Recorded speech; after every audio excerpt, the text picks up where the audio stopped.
being is not of the past, but the future of humanity. To move humanity from hallucinations of ups and downs to nameless ecstasies of one's interiority.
Shambho Shambho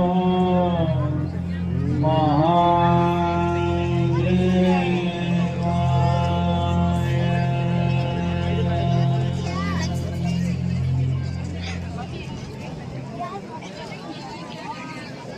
ಆದಿಯೋಗಿಯು ಸಾರ್ವಜನಿಕರಿಗೆ ತೆರೆದಿರುವ ಎಲ್ಲಾ ದಿನಗಳಲ್ಲೂ ಆದಿಯೋಗಿ ದಿವ್ಯ ದರ್ಶನ